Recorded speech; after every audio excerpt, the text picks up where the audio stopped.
Collector दरों में संशोधन अब सीधे संपत्ति पंजीकरण मूल्यों में वास्तविक वृद्धि से जुड़ा है।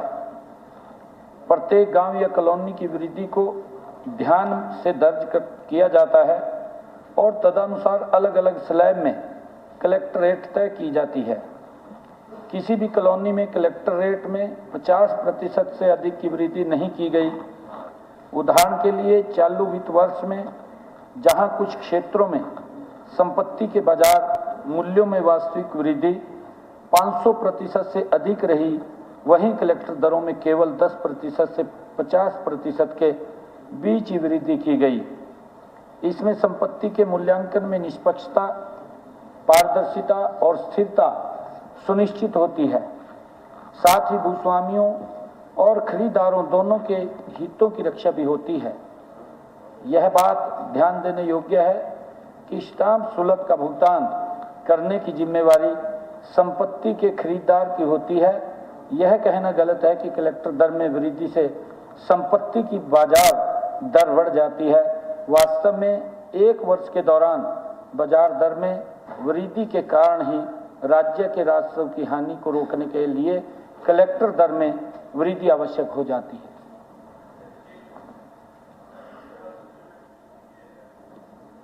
कि आम मध्य वर्गीय व्यापारी, छोटा किसान कलेक्टर वृद्धि पे ना तो अपना मकान ले सकता है, क्योंकि इतने ज़्यादा रेट हो जाते हैं कि उसके हाथ में इतना पैसा नहीं होता कि वो अपनी छत मकान ले सके।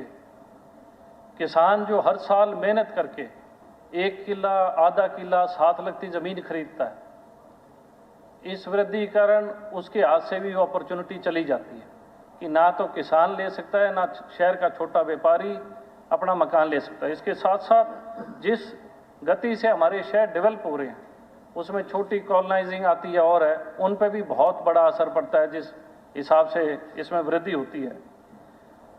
मैं उदाहरण के तौर पे और राज्यों के कंपैरेटिवली अगर हम देखें तो मुंबई में पिछले साल 4 से 6% की वृद्धि हुई है, उत्तर प्रदेश में 20%, तमिलनाडु में कोई वृद्धि नहीं हुई, तेलंगाना न्यू इमर्जिंग स्टेट है, कोई वृद्धि नहीं हुई। तो हमारी ऐसी क्या मजबूरी रही कि 8 महीनों में हमें घाटा पूरा करने के लिए ये वृद्धि करनी पड़ी कि स्टाम्प ड्यूटियां हमने बढ़ा दी। और मुख्यमंत्री जी ने कहा कि हमने समान वृद्धि की है। मैं बताना चाहूँगा कि गुड़गांव में जो गोल्फ कोर्स रोड है वहाँ पे 10 से 30% वृद्धि हुई है, जहाँ पे हिंदुस्तान के सबसे अमीर लोग रहते हैं, जो एक फ्लैट 190 करोड़ के हैं।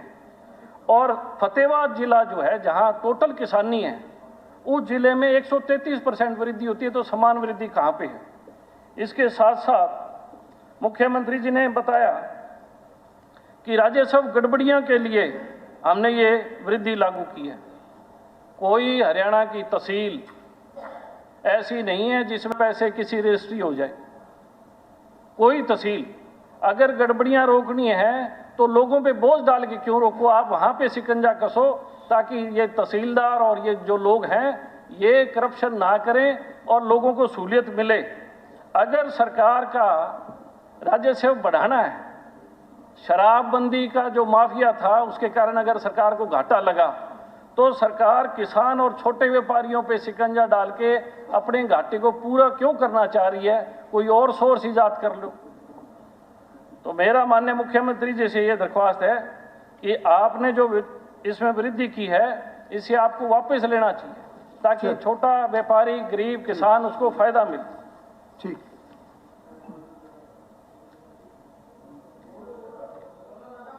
बहुत short. Speaker sir, Aditya Chautala ने जो सवाल उठाया है वो इनके हिसाब से उन्होंने जो भी आंकड़े दिए हैं और दूसरी स्टेट्स का भी हवाला दिया है उसके बारे में तो मैं नहीं जानता, लेकिन मैं पर्टिकुलरली हिसार में रहता हूँ और नारनौंद मेरा गांव, वहाँ भी रहता हूँ। नारनौंद में म्यूनिसिपल एरिया में 1 करोड़ से ऊपर के रेट हैं। रजिस्ट्री का सिर्फ 50 लाख, अब बढ़ाया सिर्फ 55 लाख हो गया। और जिस सेक्टर में रहता हूँ, सेक्टर 13 में, वहाँ का मैंने पूछा पिछले दिनों, मैं कहा भाई कलेक्ट्रेट क्या, कहने लगे जी 2,05,4 हज़ार रुपये है सिर्फ, और 1 लाख से ऊपर रेट है वहाँ गज का।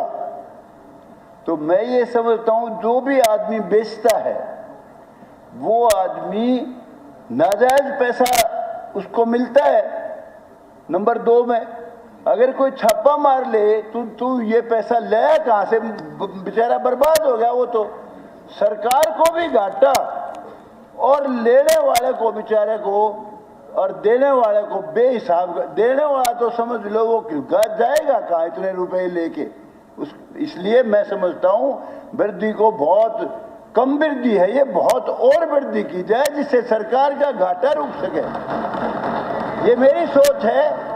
और इसके अलावा अगर कोई सरकार के पास ये सोच हो सरकार की कि भाई थोड़ा बहुत अगर स्टैंप ड्यूटी में कहीं पहले रिलैक्सेशन हमारे महिलाओं के लिए, बहन बेटियों के लिए की हुई है, अगर कोई और सरकार के दिमाग में कोई विचाराधीन हो ऐसी बात, कुछ ना कुछ उनको और रिलैक्सेशन दे सकते हो तो वो तो अच्छी बात है, दैट इज वेलकमेबल। लेकिन ये जो बात है कि वृद्धि ज्यादा, वृद्धि तो हुई ही नहीं, बेहिसाब कमजोर वृद्धि है, मेरी सोच है। मुख्यमंत्री जी हो गया आपका? नहीं, आपका इनसे कोई ताल्लुक नहीं। नहीं, आपका जवाब सीएम साहब ने देना, आपने बात रख ली। आपने उनकी बात पे नहीं, आपने अपनी बात रखी, उसका जवाब आएगा। आपस में वॉलीबॉल नहीं खेलने। आधा मिनट बताओ क्या। सर, जो वृद्धि की जाती है आम लोगों के दिमाग में, जो हरियाणा के लोगों में ये होता है कि जब सरकार जमीन एक्वायर करेगी तो पैसा मिलेगा। उस चीज को लोगों की धारणा है, किसानों की, आप भी किसी विधानसभा से संबंधित रखते हैं, मैं भी रखता हूं। सरकार ने पोर्टल खोल दिया जी, और जितनी योजनाएं सरकार ने एक्विजिशन की लागू कर रखी है, एक भी योजना पे जमीन लोग देने को तैयार नहीं है। किस लिए? क्योंकि जो वृद्धि की उस हिसाब से मार्केट का रेट ज्यादा है, पैसे नहीं मिल रहे। आप या तो किसानों को उस तरीके से लाभ देके देखो, फिर तो मैं दादा की बात से सहमत हूं कि हर आदमी को पैसा मिल रहा है। अगर लोग आपस में ट्रेड कर रहे हैं तो हमारा ट्रेड रुक रहा है, हमें दिक्कत आ रही है। छोटे आदमी को मकान नहीं मिलता, गरीब व्यापारी को मकान नहीं मिलता, वो अपना धंधा नहीं कर सकता। चलिए सीएम साहब। स्पीकर सर, मार्केट रेट और जो वास्तविक रेट है, इसको यह ना माना जाए कि मार्केट रेट है तो इतनी स्टैंप ड्यूटी आएगी। आज जो बात कही गई हमारे साथी ने, छोटे शहरों में, बड़े शहरों के अलावा छोटे शहरों में रेट मतलब रजिस्ट्री के इतने कदर हैं कि लोग अपनी जमीनों को रजिस्ट्री कराने जाएं तो जो कीमत है उससे ज्यादा जो है कीमत रजिस्ट्री के खर्चे में लग जाती है जितनी कीमत नहीं है। तो इस चीज का जरूर करें कि अगर छोटे शहरों में भी रेट का करना है, किसी मार्केट रेट को ना करके वास्तविक रेटों पे करा जाए, जिससे कि लोग अगर स्टैंप ड्यूटी इवेड करेंगे तो रजिस्ट्री नहीं कराएंगे जीपीए पे और उसमें रह जाएंगे और उसमें उनका कल को जो टाइटल है उसमें दे होती है। तो हमारा सर आग्रह है कि मार्केट रेट जहां आपको लगता है कि जमीन की रेट है उसको करा जाए। ये नहीं मार्केट रेट कहीं 50,000 है तो उसका सारे को इलाके को 50,000 में ठोक दिया, उससे वो इनकी। तो हमारा आग्रह है कि वास्तविकता में जो है उस चीज पे करा जाए। ये नहीं हो कि लोग रजिस्ट्री कराने से रहने लग जाए और रजिस्ट्रियां ना कराएं। Last supplementary. Honourable speaker sir, मुख्यमंत्री जी से ये कहना चाहता हूं कि आप जो सर्कल रेट बढ़ाते हैं, जो हाईवे के ऊपर पहला किला ग्रीन बेल्ट पड़ता है, एक ऐसा भ्रम फैलाने का काम किया जा रहा है जैसे कि सरकार ने जमीन खरीदने पर कोई नया टैक्स लगाई दिया। माननीय अध्यक्ष जी, या कोई पुराना उसके ऊपर टैक्स लग रहा था उसको बढ़ा दिया, बेतहाशा बढ़ा दिया। माननीय अध्यक्ष जी, मैं बताना चाहूंगा कि देश में जमीनों की रजिस्ट्री पर स्टैंप ड्यूटी जो उसका रेट है रेट के प्रतिशत के रूप में ये वर्ष 1899 से लगती आई है। 1899 जी, अंग्रेजों के समय के जमाने की बात है। और मेरे ख्याल से 1899 में ही कांग्रेस का जन्म हुआ, कांग्रेस पार्टी बनी है 1885। फिर तो आपसे सलाह ली गई, आपसे सलाह लेकर के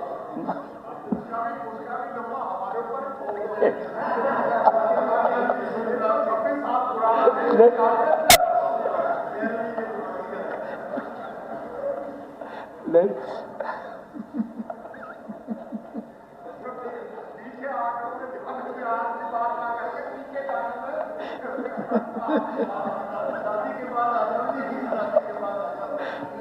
नहीं बताना तो पड़ेगा जी, जब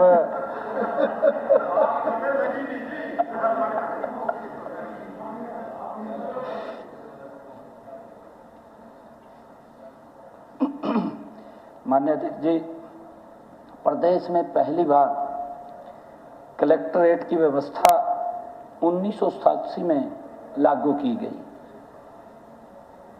कलेक्टरेट किसी गांव या कॉलोनी में जमीन की खरीद फरोख्त और उस रेट से कम की दर पर नहीं होगी, इसी कारण से कलेक्टरेट लगा।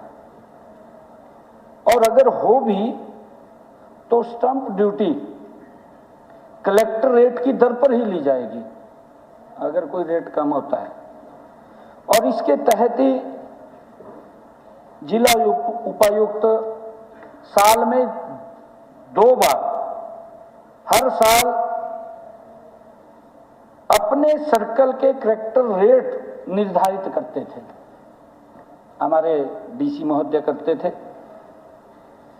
माननीय अध्यक्ष जी, 28 नवंबर 1990 से हर साल नए कलेक्टर रेट निर्धारित किए जाने लगे। ये 28 नवंबर 1990।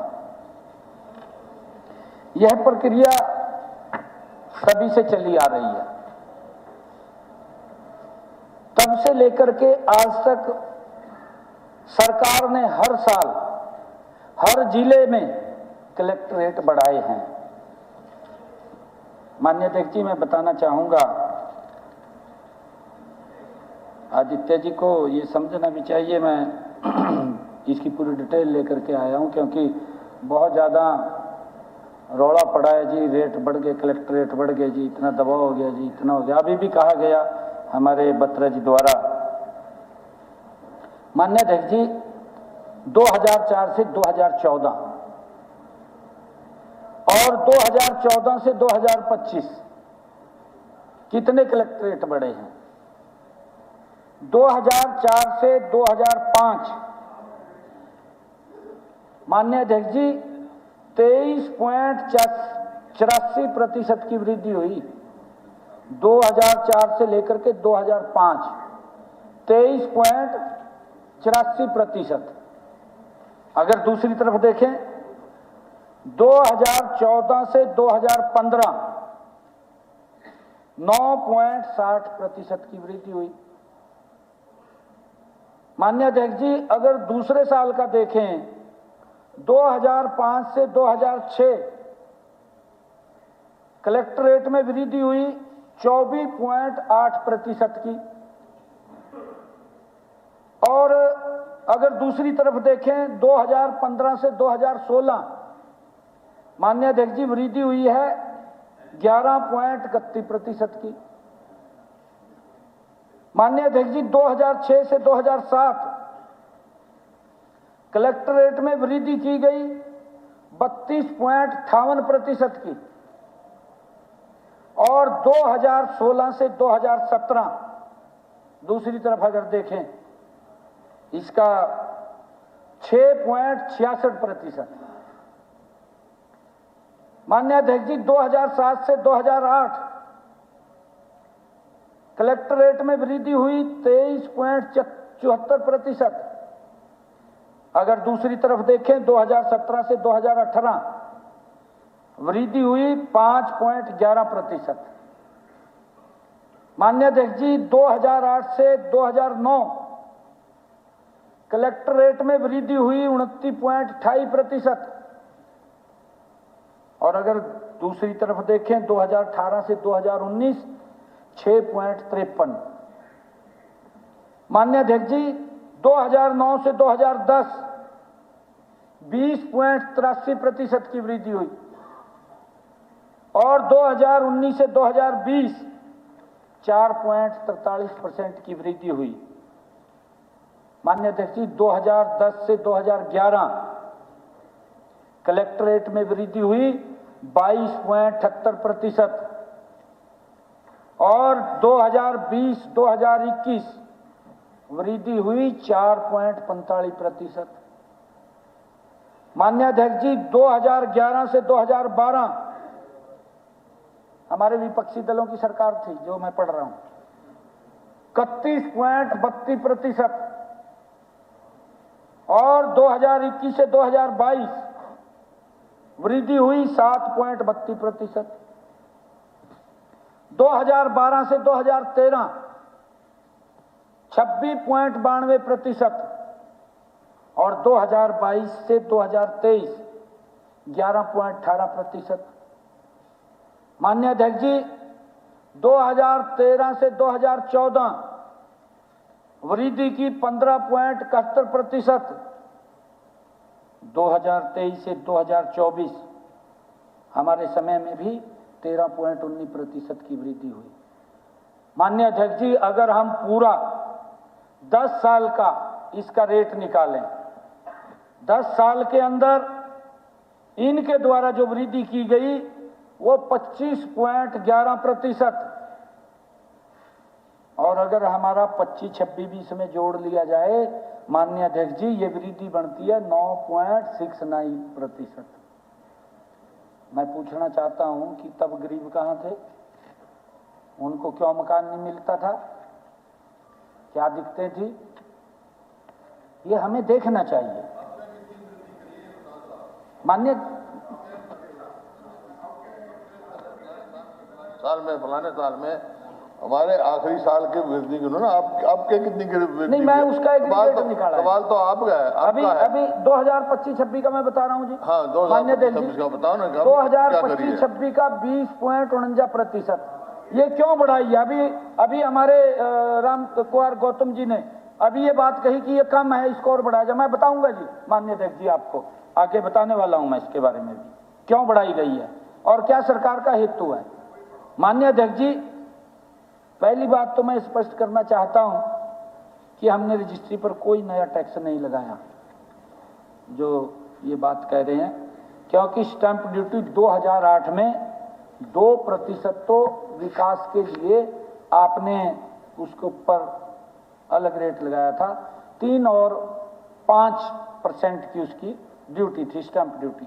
2008 की बात कर रहा हूं, क्योंकि जब इसके ऊपर 2% आप लोगों ने विकास के लिए लगाया है कि 2% का पैसा रजिस्ट्री का प्रदेश के विकास के ऊपर खर्चा जाएगा, पंचायत के लिए आपने जो लगाया, हाँ, उसके लिए माननीय अध्यक्ष जी ये कुल मिलाकर के 7% की दर तो पुरुषों के लिए और 5% ये महिलाओं के लिए ये लगी थी। और माननीय अध्यक्ष जी, आज कौन से बढ़ गए रेट? आज भी वही है, रेट तो वही है। ये कह रहे कहा जी बढ़ गए, मेरे को बताए तो जो भी कहां बढ़ गए रेट? कहीं रेट नहीं बढ़े। नहीं, मैं वही कह रहा हूं ना, हमारे विपक्षी दल कह रहे हैं कि स्टैंप ड्यूटी बढ़ा दीजिए, ये रौला पह रहे हैं इतना है जी। हाँ, घटाए या यूं उम्मीद करता है, आपको देता भी नहीं है। वो कहता है जी मेरे को तो ये भूमि वाला रेट पे तो हम देंगे ही नहीं। दादा, मैं बताऊंगा हमारे, आप बढ़ाओगे तो हमारे कल्याण जी बैठे हैं, आपके हल्के के लोग आए मेरे पास, मैं अभी बताऊंगा, मैंने नाम लिख रखे, उनकी वीडियो भी जारी हुई, आपके हल्के से आए, मैं बताऊंगा अभी आपको। कलेक्ट्रेट की जी, कलेक्ट्रेट की बात कर रहा हूं जी मैं ये स्टैंप ड्यूटी तो हमने बढ़ाई नहीं, ये तो सेम की सेम है जितनी पहले थी। परंतु कलेक्टर रेट की जो आप बात कर रहे हैं, मैं आपके हल्के के लोगों की बात सुनाऊंगा आपको अभी। माननीय अध्यक्ष जी, मैं ये भी बात बताना चाहता हूं कि कलेक्ट्रेट पर जमीन खरीदी व बेची जाती है। यदि जमीन की खरीद फरोख्त में खरीदार रेट कम बताकर रजिस्ट्री करवाता है तो उस जमीन की रजिस्ट्री तो हो जाती है, परंतु अगर कोई व्यक्ति उसकी शिकायत कर दे तो 47A के तहत उस रजिस्ट्री को इंपाउंड कर देते थे। ये बहुत काफी केस चलते रहते हैं भी किसी ने रजिस्ट्री तो कराई ली और फिर उसके केस स्टार्ट हो गए, क्योंकि उसकी रजिस्ट्री को इंपाउंड करते थे, फिर बोलते थे भी पूरा कलेक्ट्रेट आप दें तब जाकर के आपकी होगी। माननीय अध्यक्ष जी, खरीदने वाले की अगर नियत ठीक हो तो असली दाम पर रजिस्ट्री वो करवाता है और पूरी स्टांप ड्यूटी भी देता है। मैं माननीय अध्यक्ष जी आपको एक उदाहरण भी देता हूं। गुरुग्राम के झांसा का एक उदाहरण है। वहां रिहायशी इलाके में कलेक्टर रेट 28,435 रुपये प्रति गज है। 28,435 रुपये प्रति गज झांसा के अंदर गुरुग्राम में कलेक्टर रेट आज भी यही है। वहां पर खरीदार ने रिहायशी प्लाट की रजिस्ट्री, जो रिहायशी प्लाट है उसकी रजिस्ट्री वहीं पर 1,31,35,00,000 रुपए की कराई। माननीय अध्यक्ष जी, 1,31,35,00,000 की कलेक्टर रेट तो है 28,400। नहीं, खरीदार ने एक रिहायशी प्लाट लिया, उसका गज नहीं, गज के हिसाब से है जी, बड़ा एक प्लॉट रिहायशी प्लाट लिया उसने, 100 गज का होगा, 150 गज का होगा, 200 गज का होगा उसका। ये 1,31,35,00,000 रुपए की रजिस्ट्री कराई, परंतु है जी प्लॉट की, रिहायशी प्लॉट, हाँ रिहायशी प्लॉट की मैं बोल रहा हूं, मैंने बोला है जी पहले रिहायशी प्लॉट लिया उसने। परंतु माननीय अध्यक्ष जी, कलेक्टर रेट पर इसका कुल मूल्य 85,12,000 रुपए बनता है। इसकी जो स्टैंप ड्यूटी हम लेते हैं, स्टैंप ड्यूटी इसकी बनती है 85,12,000। परंतु इस प्रकार खरीदार ने कलेक्टर रेट से 54% अधिक पर रजिस्ट्री कराई। जो कलेक्टर रेट था उससे भी 54% पर ज्यादा कराई, क्योंकि ब्लैक मनी नहीं देना चाहता। बहुत सारे लोग हैं जी, बहुत सारे ऐसे लोग हैं, कहता है भी चेक ले जा भाई मेरे से तो रजिस्ट्री करा ले। आप ये बात बोलते हैं, दादा बोलते हैं नहीं बोलते? कहा मैं निजन जटवा पढ़ता हूं।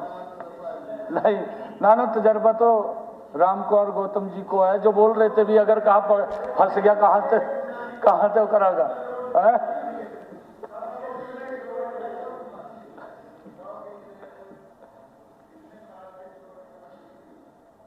माननीय अध्यक्ष जी, हमने इससे अनुमान लगाया कि कलेक्टर रेट और जमीनों की खरीद फरोख्त के वास्तविक रेट में कितना अंतर है, ये हम सबके सामने है। माननीय अध्यक्ष जी, हमारे विपक्षी साथी कलेक्टर रेट को लेकर के जो हल्ला मचा रहे हैं, मैं आपके माध्यम से पूछना चाहता हूं कि कलेक्टर रेट से दिक्कत खरीदार को है या बेचने वाले को है? किसको दिक्कत है? कम से कम तो बता दो हम लोग, किसको दिक्कत है? खरीदने वाले को दिक्कत है या बेचने वाले को दिक्कत है? किसी को दिक्कत नहीं है। दादा एक मिनट, नहीं, एक मिनट। दादा, आपका प्लॉट है, आप प्लॉट बेचना चाहते हैं अपना 1 करोड़ का, आप 50 लाख का दे देंगे क्या? कोई नहीं देगा। फिर दिक्कत क्या है किसी को?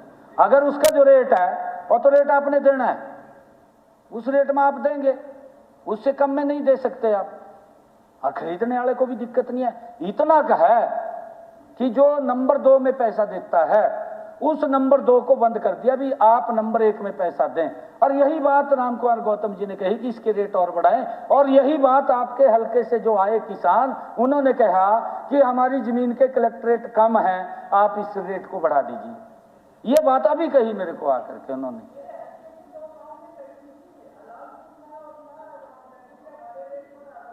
भी कलेक्ट्रेट बढ़ा दो। हाँ, मांग कर रहे हैं, मांग कर रहे हैं, किसान मांग कर रहा है।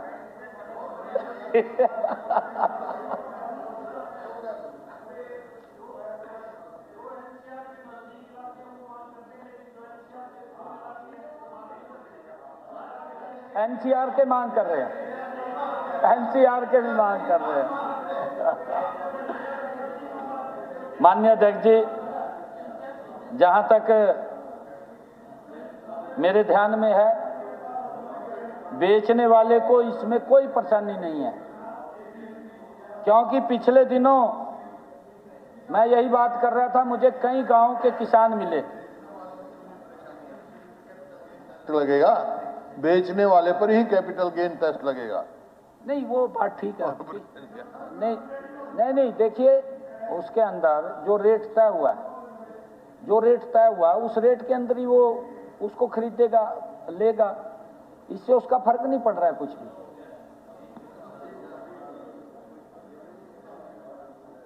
मैं बताना चाहता हूं माननीय अध्यक्ष जी, आपकी विधानसभा में दौड़ गांव है, दौड़ है ना, वहां के सरपंच सत्यनारायण मेरे ख्याल से 10-15 किसानों को साथ लेकर के मिला दौड़ का है जी। आप, हाँ, आपके हल्के में है। मैंने पूछा उनको, मैं कौन से हल्के से आए?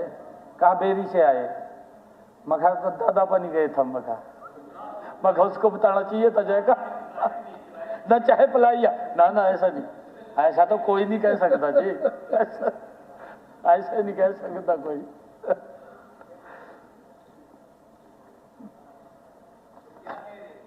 वो कह रहे थे भी कलेक्ट्रेट और बढ़ा दो, कम है हमारे, ये बात कही। रीजन तो उन्होंने अपनी, हाँ पूछा मैंने, वो कह रहे जी हमारा कलेक्ट्रेट कम है, क्योंकि सरकार जो रेट देती है ना कलेक्ट्रेट का 3 गुना, वो मेरे ख्याल से उनके दिमाग में ये है कि हमें ज्यादा, हाँ नहीं, और चलो वो तो होती है, कहीं ना कहीं हो ही रही है जी। माननीय अध्यक्ष जी, मुझे ये नहीं समझ आ रहा कि हमारे विपक्षी साथी किसकी तरफ की बोल रहे हैं। एक मिनट जी, मैं फिर आप कहेंगे जी बहन जी, मुझे माननीय अध्यक्ष जी ये समझ नहीं आ रहा कि हमारे विपक्षी साथी किसकी पैरवाई कर रहे हैं, खरीदार की कर रहे हैं या बेचने वाले की कर रहे हैं या खरीदार की कर रहे हैं, किसकी पैरवाई कर रहे हैं दादा? क्या मैं अभी बात आ रहा हूं आगे, गरीब के लिए भी आ रहा हूं मैं।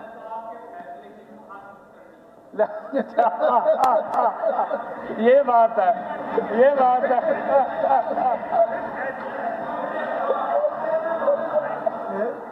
दो मिनट।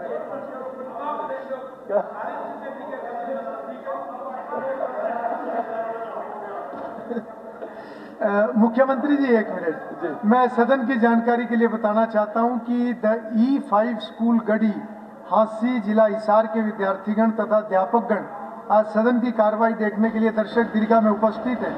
मैं अपनी तथा सारे सदन की तरफ से उनका स्वागत करता हूं। जी मुख्यमंत्री। माननीय अध्यक्ष जी, असल में मुद्दा कलेक्ट्रेट का न होकर मुद्दा तो उन लोगों का है जो सरकार की स्टैंप ड्यूटी चोरी करने के लिए जमीन बेचने वालों को कुछ कीमत ब्लैक में देते हैं। माननीय अध्यक्ष जी, कलेक्ट्रेट में वृद्धि के खिलाफ जो आवाज है वो कम से कम गरीब की आवाज़ नहीं है, उसकी नहीं है ना, गरीब की नहीं है। मैं बताऊंगा आपको, मैं बताऊंगा, ये गरीब की आवाज़ नहीं है। गरीब के लिए तो हम सोचते हैं और उनके हक में फैसले लेते हैं माननीय अध्यक्ष जी, ये गरीब व्यक्ति को कोई दिक्कत ना हो, कोई परेशानी ना हो। गरीब के लिए तो देश के यशस्वी प्रधानमंत्री आदरणीय नरेंद्र मोदी जी ने उसके घर में जाकर के लाभ पहुंचा रहे हैं माननीय अध्यक्ष जी। 5 लाख रुपए का आयुष्मान दे रहे हैं गरीब व्यक्ति को। 2014 से पहले माननीय अध्यक्ष जी इलाज नहीं करा पाता था, आज सर ऊंचा करके इलाज करा रहा है। ये मोदी जी की तो देन है।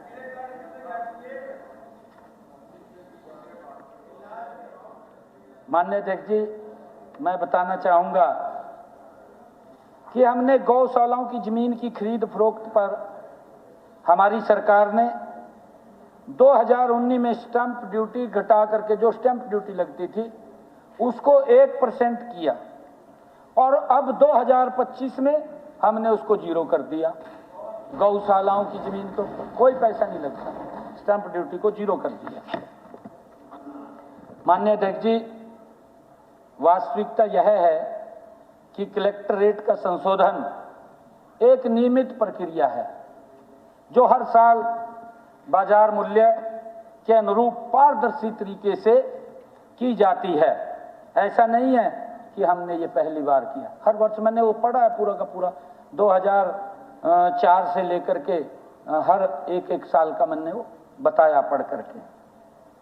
माननीय अध्यक्ष जी, मैं अपने विपक्षी साथियों से पूछना चाहता हूं, क्या आपके कार्यकाल में कलेक्टर रेट कभी नहीं बढ़े? बढ़े हैं इनके समय में, इन्हें नहीं बढ़ाए क्योंकि एक प्रक्रिया है और प्रक्रिया आगे बढ़ रही है। हर साल बढ़ते हैं माननीय अध्यक्ष जी, हर साल बढ़ते हैं।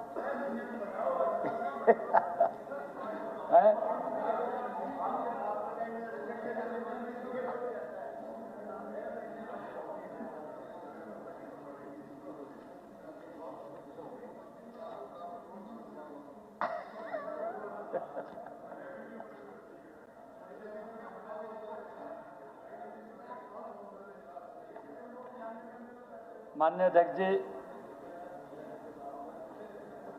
कांग्रेस के शासनकाल में हर वर्ष कलेक्टर रेट बढ़े हैं। वर्ष 2004-05 से लेकर के 2013-14 तक हर वर्ष 10% की वृद्धि हुई है। 10% हर वर्ष 10% से लेकर के माननीय अध्यक्ष जी 300% तक की वृद्धि हुई है आपके कार्यकाल में। कलेक्टरेट में 10% से लेकर के 300% तक वृद्धि हुई है। मैं बता रहा हूं जी, फरीदाबाद में वर्ष 2008, माननीय अध्यक्ष जी, वर्ष 2008 में 300% की वृद्धि हुई। नहीं, ये तो पूरे उसकी प्रदेश की बात कर रहा हूं। नहीं, पूरे प्रदेश की बात कर रहा हूं। और मैं आपको माननीय अध्यक्ष जी बताना चाहता हूं, 2011-12 में 220% की वृद्धि हुई। 220% कलेक्टरेट बढ़ाए गए। हाँ, 2011-12 में। नहीं, देखिए, मैं गुड़गांव की बात करी, अभी करी ना गुरुग्राम की बात भी। वहां कितने कलेक्टर रेट हैं और कितने मार्केट रेट हैं जो रजिस्ट्री हुई है, और उसके अंदर भी अभी जो उसने रजिस्ट्री कराई है जिस रेट पे, उसके बाद भी पैसा दिया होगा। ऐसा नहीं है कि उसी रेट के ऊपर करा दी उसने, उसके बाद भी गया होगा। और इसी प्रकार माननीय अध्यक्ष जी, आपका तो जिला है, 2012-13 करनाल के अंदर 220% की वृद्धि हुई। करनाल में 12-13 में ये लो पर्टिकुलर एरिया फिर वहीं आ गया। मैं बता रहा हूं ना जी, कलेक्टरेट के क्योंकि एकदम बहुत ज्यादा हल्ला मचा, कलेक्टरेट बढ़ा दिया, कलेक्टरेट बढ़ा दिया। हाँ जी,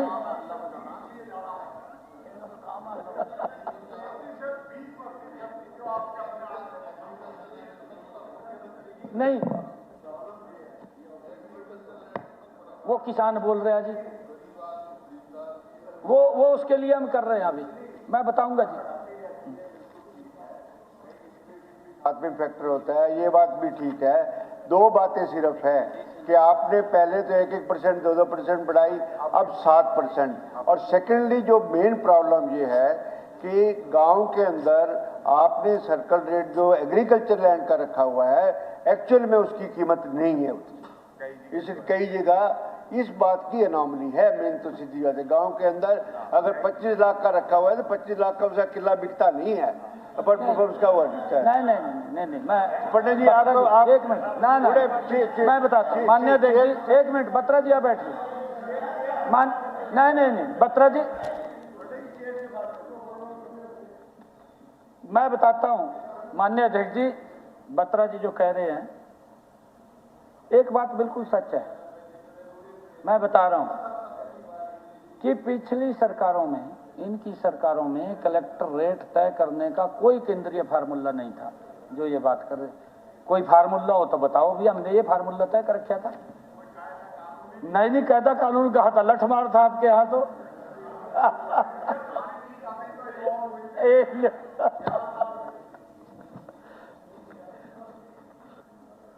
माननीय अध्यक्ष जी, बिल्डरों को, भूमाफियाओं को लाभ पहुंचाया जाता था, किसान चिंगड़ा मारता रहा था। आपके सामने है, किसान ये बोलता था, आज भी हमारे पास आवा, मुख्य बात सुन रहे हैं, आज भी हम कह रहे कोई बात नहीं, आपका रेट बढ़ाएंगे, परंतु किस प्रकार से किसान, अरे किसान की हमें प्रोटेक्शन करनी चाहिए, उसकी सुरक्षा करनी चाहिए। माननीय अध्यक्ष जी, हमने तो एक फार्मूले के तहत प्रदेश के सभी जिलों को अलग अलग सेगमेंट के अंदर बांटा है। प्रदेश के कुल 2,46,812 सेगमेंट बनाए हैं।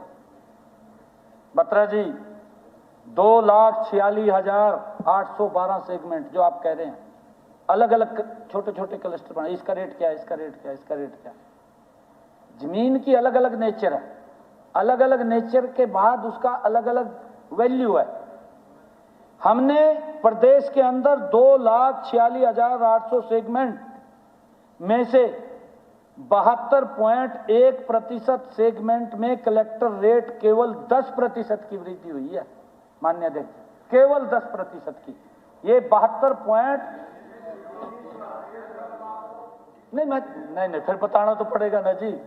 ये गुमराह आप आफ्ताब जी, आप कहते यहाँ खड़े होकर प्रेस में कहा जी सरकार ने कलेक्ट्रेट बढ़ाया, ये गरीब आदमी मार दिया, इव हमने तो खतरा हो जा।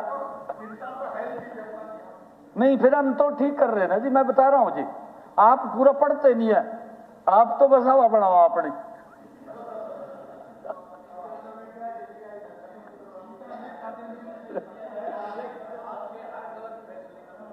अच्छा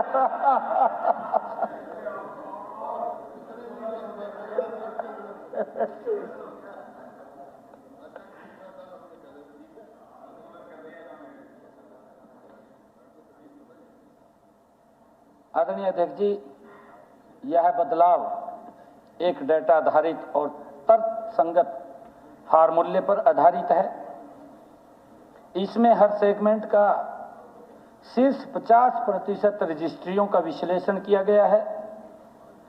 जहां लेन देन की राशि कलेक्टरेट से अधिक है, हमने जिस सेगमेंट में रजिस्ट्री की वैल्यू 200% से अधिक है, वहां पर 50% तक कलेक्ट्रेट की बढ़ोतरी की है। जहां मार्केट रेट 200% से ज्यादा बढ़ गया, वो हमने किया है। आप वही किया है जी हमने।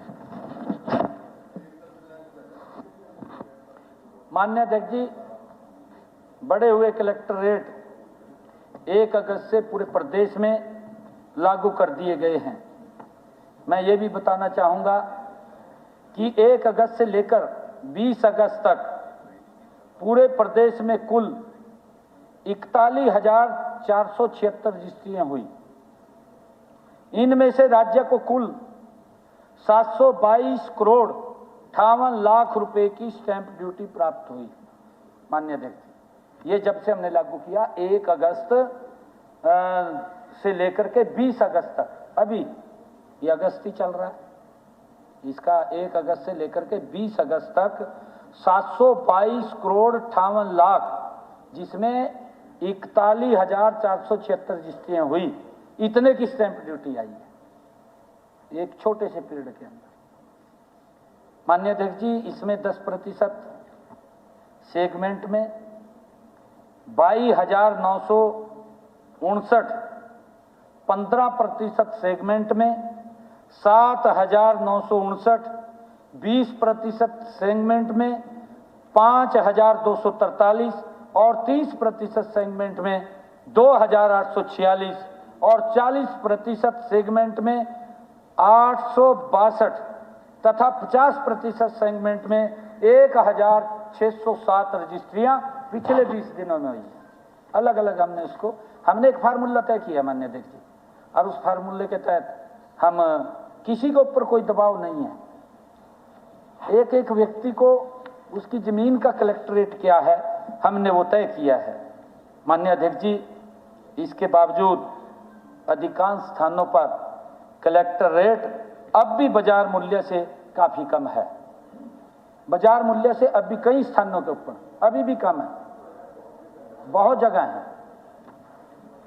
माननीय अध्यक्ष जी, यह कदम सरकार के पारदर्शी लेन देन और सुशासन को बढ़ावा देने, काले धन पर प्रभावी रोक लगाने और जन सामान्य को वास्तविक एवं न्याय संगत पर संपत्ति लेन देन का अवसर प्रदान करने के उद्देश्य के अनुरूप है। माननीय अध्यक्ष जी, आज मैं इस महान सदन के अंदर एक बात की ये घोषणा करता हूं कि मैं आज माननीय प्रधानमंत्री आवास योजना, प्रधानमंत्री आवास योजना, मुख्यमंत्री शहरी आवास योजना, मुख्यमंत्री ग्रामीण आवास योजना तथा 100 गज तक के रिहायशी प्लाट की रजिस्ट्री पर स्टाम्प ड्यूटी आज से 0 हो जाएगी। मैं आज इसकी घोषणा की। बहुत बहुत धन्यवाद। 100 गज। माननीय सदस्यगण, मुझे श्री इंदुराज सिंह नरवाल विधायक से हरियाणा के पदक विजेता खिलाड़ियों के साथ भेदभाव से संबंधित ध्यान आकर्षण सूचना संख्या 16 प्राप्त हुई है। मैंने इसको आज के लिए स्वीकृत किया है। अब श्री इंदुराज सिंह नरवाल विधायक अपनी सूचना पढ़े। अध्यक्ष जी, मैं इस महान सदन का ध्यान हरियाणा प्रदेश में खिलाड़ियों के साथ हो रहे भेदभाव, वादा खिलाफी के खिलाफ दिलाना के लिए Olympic, para Olympic, Asian, para Asian games और कई अन्य चैंपियनशिप एवं गेम्स में पदक जीत कर प्रदेश और देश का नाम रोशन करने वाले खिलाड़ियों को घोषित नगद पुरस्कार, सरकारी नौकरियां नहीं दी जाने पर माननीय सदस्य प्रदेश सरकार का ध्यान खिलाड़ियों के साथ हो रहे भेदभाव और वादा खिलाफी की ओर आकर्षित करना चाहती है। हमारे साथी ने नौकरियों के बारे में भी सरकार के बारे में कहा है। मैं माननीय सदस्य को बताना चाहता हूं कि आपकी सरकार में 44 नौकरी खिलाड़ियों को दी गई थी और हमारी सरकार में 10 साल के कार्यकाल में 231 नौकरियां ऑफर करी और 203 लोगों ने ज्वाइनिंग करा।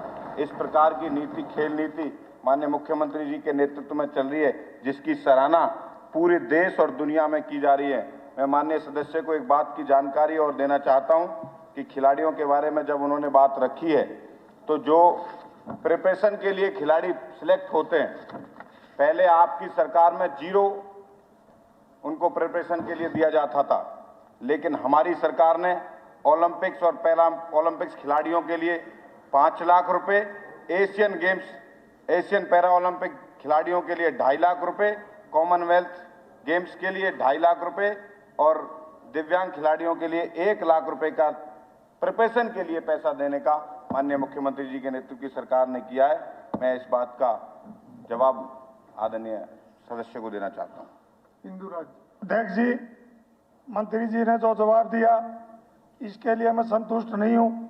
आपने देखा, जब भी चाहे ओलंपिक हो, चाहे एशियाड हो, चाहे और भी कोई चैंपियनशिप हो, पूरे दुनिया में हरियाणा प्रदेश का युवा झंडा फहराने का काम करता है और प्रदेश का नाम रोशन करने का काम करता है।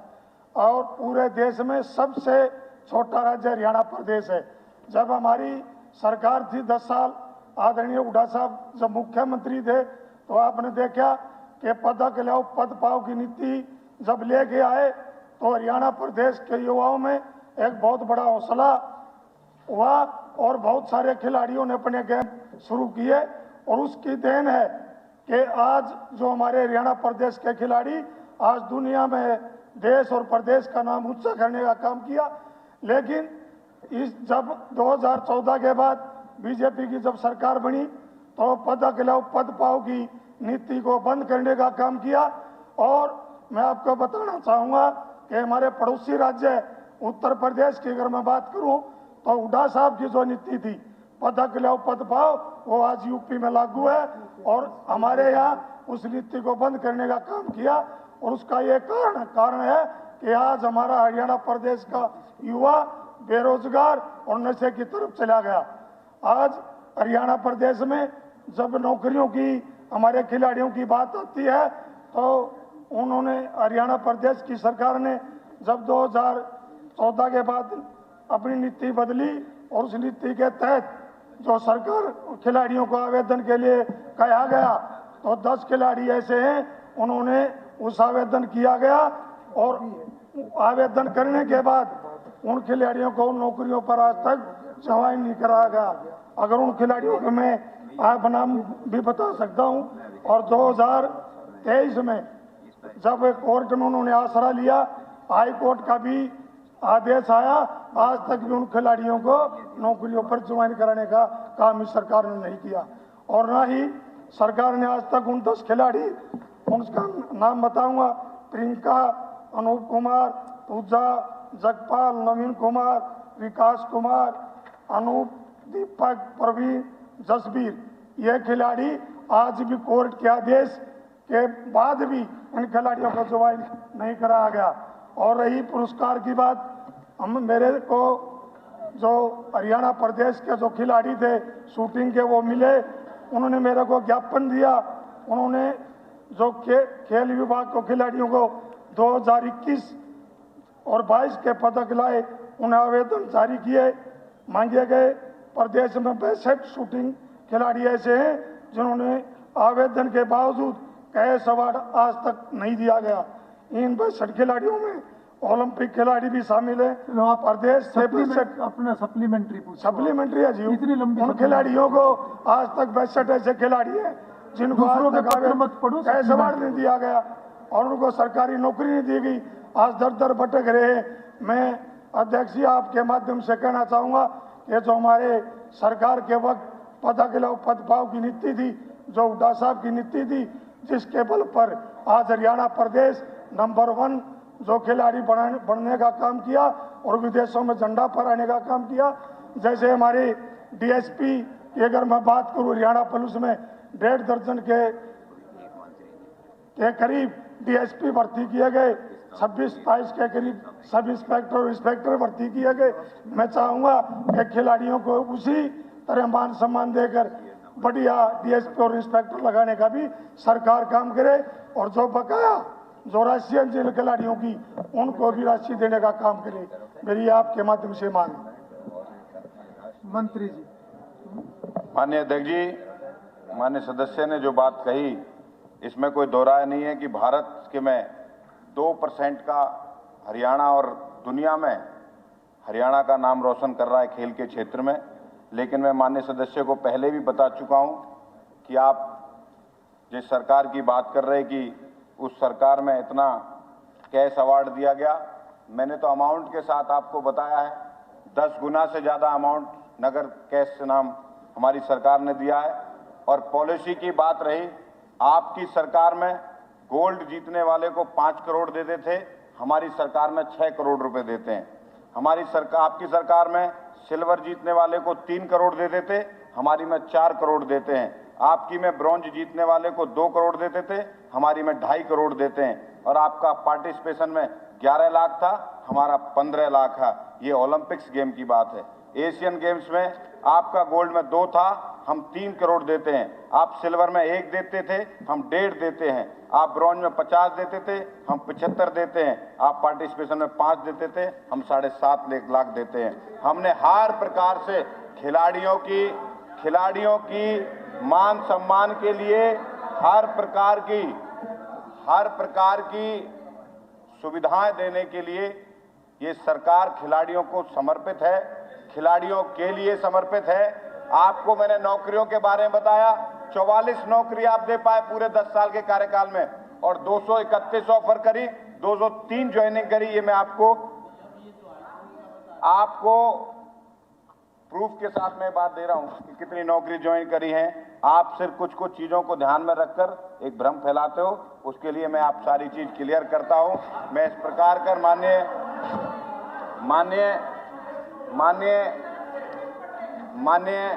माननीय सदस्य, अरे अपना जवाब सुनो भाई, कुछ सुनने की शक्ति बढ़ाओ, अपनी सुनने की शक्ति बढ़ाओ। सुन तो बैठ, सुनने की शक्ति खत्म होगी। कोई जानकारी, वो जवाब दे रहे हैं आपकी बात, अगर सुनो कोई बैठ के जानकारी जवाब। माननीय सदस्य को चाहिए तो मैं दे सकता हूं। अगर कोई बात ऐसी उनके संज्ञान में है जिसके साथ कोई बात हो रही तो मेरे पर्सनली व्यक्तिगत आके उसके साथ अगर कोई पॉलिसी के मुताबिक जो चीजें हैं वो सारी होंगी। ये मैं आपको इस मंच के माध्यम से कहता हूं।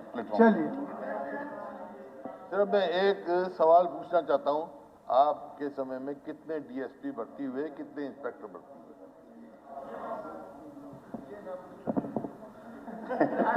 चलिए, ये इस कॉलिंग अटेंशन का हिस्सा नहीं है, आप अलग से अपनी जानकारी शेयर कर सकते हैं, पर ये इस कॉलिंग अटेंशन का हिस्सा नहीं है।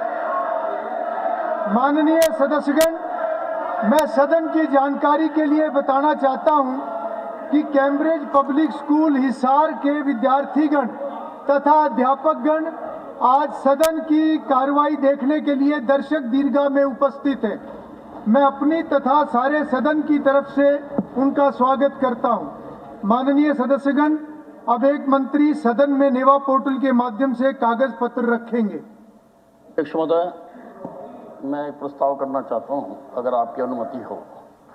कल माता वैष्णो देवी जाने वाले रास्ते पर पहाड़ खिसकने से 30 से ज़्यादा लोगों की जान गई। उसी प्रकार से जो टूरिस्ट स्पॉट है मनाली और कुल्लू में भी बहुत जान माल का नुकसान हुआ है। डोडा में भी कल क्लाउड बस्ट में, अभी उनका पूरा आंकड़ा आया नहीं है, लेकिन काफ़ी नुकसान हुआ है। तो मैं चाहता हूं कि इनकी जो हमारे लोगों की जानें गई हैं उनकी आत्मा की शांति के लिए भी हम प्रार्थना करें। धन्यवाद। जैसा मंत्री जी ने प्रस्ताव अभी रखा है, मैं पूरे सदन से ये अनुरोध करूंगा कि सभी अपने स्थान पर खड़े होकर 2 मिनट का मौन उन सभी दिवंगत आत्माओं के लिए रखेंगे। कृपया सब अपने स्थान पर खड़े हो।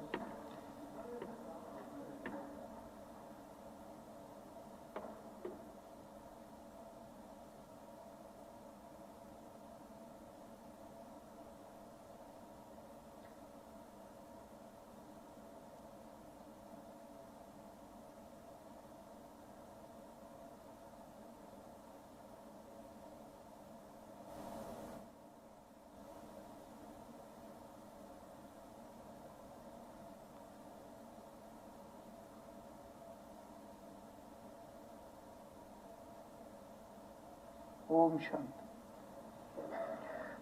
माननीय सदस्यगण, अब एक मंत्री सदन में नेवा पोर्टल के माध्यम से कागज पत्र रखेंगे। अध्यक्ष महोदय, मैं नेवा पोर्टल के माध्यम से सदन के पटल पर कागज पत्र संख्या 1 से 31 रखता हूं।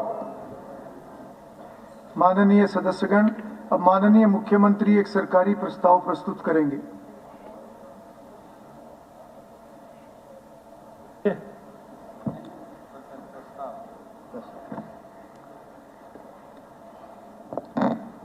अध्यक्ष महोदय, मैं प्रस्ताव प्रस्तुत करता हूं कि कल कानून व्यवस्था के स्तंभ प्रस्ताव पर चर्चा के एक बात स्तन में उठी थी। सोशल मीडिया के अपराधियों के, गैंगस्टरों के महिमा मंडित करने की प्रवृत्ति बढ़ रही है। इससे युवा वर्ग में इन तत्वों की छवि एक नायक के रूप में बनती है। ऐसे आपराधिक तत्वों का गुणगणाना न केवल हमारे समाज की सांस्कृतिक और नैतिक नींव को कमजोर करता है, बल्कि कानून व्यवस्था बनाए रखने में दिन रात कार्यरत हमारे पुलिस बल की मेहनत को भी आघात पहुंचता है। इस सदन का मानना है कि हर प्रकार की मीडिया के सभी साथियों को अपराधियों को, गैंगस्टरों को के किसी भी प्रकार के महिमा मंडन करने से परहेज करना चाहिए। इस दिशा में उनके नाम व फोटो तो बिल्कुल नहीं छापने चाहिए। अध्यक्ष महोदय, मेरा प्रस्ताव है कि सदन सर्वसम्मति से सभी मीडिया मंचों पुरजोर आग्रह करे कि वे अपराधियों के महिमा मंडन की प्रवृत्ति और प्रयासों को पूरी सजगता के हतोत्साहित करे और नई पीढ़ी को शिक्षा, परिश्रम और सच्चाई के मार्ग पर चलने की प्रेरणा देने वाले विचारों पर प्राथमिकता दे। तो इस वक्त सदन की कार्रवाई चल रही है और सदन में ही मुख्यमंत्री नायब सैनी ने बड़ी घोषणा की है। मुख्यमंत्री ने ऐलान किया है कि 100 गज तक के जो रिहायशी प्लॉट हैं उनसे अब स्टैंप ड्यूटी नहीं ली जाएगी, यानी 100 गज तक के रिहायशी प्लॉट पर स्टैंप ड्यूटी को खत्म कर दिया गया है। प्रधानमंत्री आवास योजना, मुख्यमंत्री शहरी आवास योजना, मुख्यमंत्री ग्रामीण आवास योजना और 100 गज तक के प्लॉट पर स्टैंप ड्यूटी अब यानी आज से ही 0 हो जाएगी और ये बड़ा ऐलान मुख्यमंत्री ने विधानसभा में किया है। आज मैं इस महान सदन के अंदर एक बात की ये घोषणा करता हूं कि मैं आज माननीय प्रधानमंत्री आवास योजना, प्रधानमंत्री आवास योजना, मुख्यमंत्री शहरी आवास योजना, मुख्यमंत्री ग्रामीण आवास योजना तथा 100 गज तक के रिहायशी प्लाट की रजिस्ट्री पर स्टैंप ड्यूटी आज से 0 हो जाएगी। मैं आज इसकी घोषणा की। हरियाणा में बीपीएल सूची को लेकर बड़ा अपडेट सामने आया है। विकास एवं पंचायत मंत्री कृष्णलाल पंवार ने बताया, जनवरी 2024 से जुलाई 2025 तक के दौरान 8,73,507 परिवारों को बीपीएल श्रेणी से जोड़ा गया, जबकि 9,68,500 परिवारों को हटाया गया। अब प्रदेश में बीपीएल परिवारों की कुल संख्या 41,93,669 है। सीएम ने बताया कि पारदर्शिता के लिए एक ऑनलाइन पोर्टल शुरू किया गया, जहां लोग अपनी वार्षिक आय का विवरण दर्ज करते हैं। ये डाटा अधिकारी वेरीफाई करते हैं और आय अधिक होने पर बीपीएल कार्ड ऑटोमेटिक कैंसिल हो जाता है। इस प्रक्रिया का उद्देश्य वास्तविक पात्र परिवारों तक सरकारी योजनाओं का लाभ पहुंचाना है।